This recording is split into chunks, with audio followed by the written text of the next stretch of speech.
Hello मेरे प्यारे साथियों, कैसे हैं आप? आपका होस्ट और दोस्त आज फिर हाजिर है एक नई कहानी के साथ और स्वागत करते हैं आपका अपने YouTube चैनल स्टोरीज हंट 2.0 के परिवार में। दोस्तों, आज मैं आपके लिए एक ऐसी रियल स्टोरी लाया हूं जो दिल्ली के नामी अस्पताल में हमारे साथ घटी।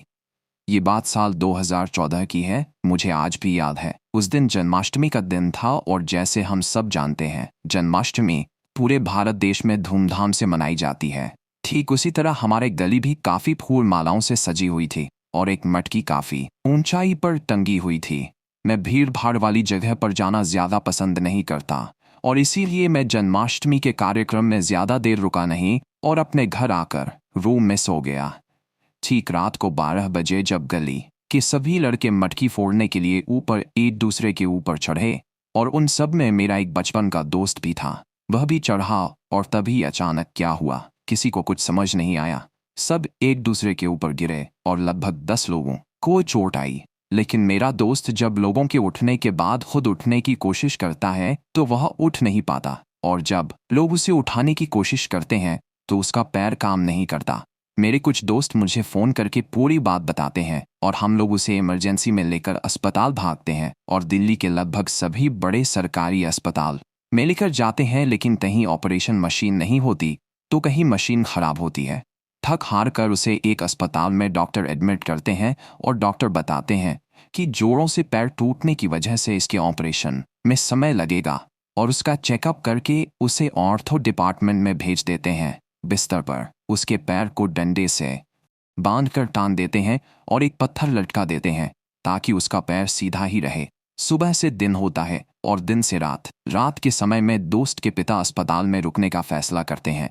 अस्पताल काफ़ी बड़ा होता है और जिस फ्लोर पर हम होते हैं वहाँ ऑर्थो का कोई और मरीज नहीं होता।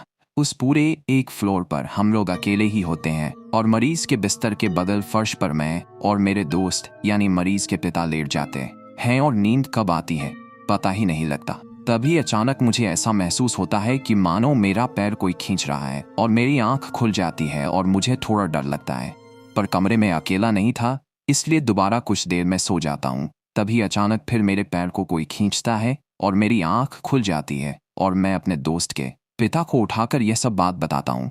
तभी दरवाजे को कोई ऐसी खटखटा रहा होता है जैसे मानो उसको अभी तोड़ देगा, और मैं बोलता हूँ इस समय रात के 2 बजे रहे हैं, कौन हो सकता है? और दरवाज़ा खोलता हूँ तो सामने कोई नहीं होता। बाहर देखता हूँ, हमारा कमरा कॉर्नर का होता है और सामने गैलरी होती है जिसमें कोई भी छिप नहीं सकता था और न ही दरवाज़ा बजाने के बाद भाग सकता था। मैं इधर उधर देखा और फिर दरवाज़ा कोई खटखटाता है और जब गेट खोलते तो सामने कोई नहीं होता। फिर मैंने सोचा हवा से तो ऐसा नहीं हो रहा, लेकिन उस समय हवा भी नहीं चल रही थी और ये सिलसिला पूरी रात चला। दरवाज़ा हर 3 मिनट पर कोई ऐसे खटखटाता कि मानो तोड़ ही देगा और हमें यकीन हो गया यहाँ कुछ तो गड़बड़ है। अगली सुबह हम डॉक्टर से पूछते हैं कि कितना समय लगेगा हमें, और यहाँ डॉक्टर बोलता है ऑपरेशन 2 से 3 दिन में हो जाएगा, लेकिन यहाँ तुम्हें कम से कम 10 दिन रहना होगा।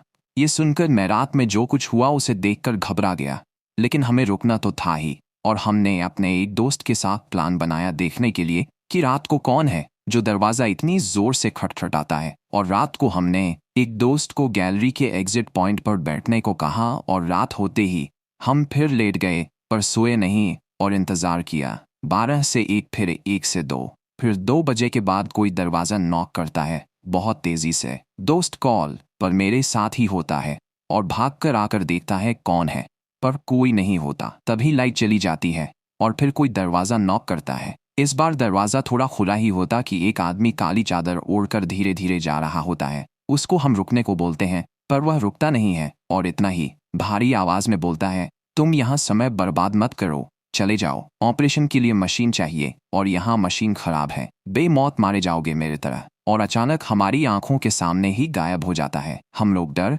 जाते हैं और किसी तरह सुबह का इंतज़ार करते हैं।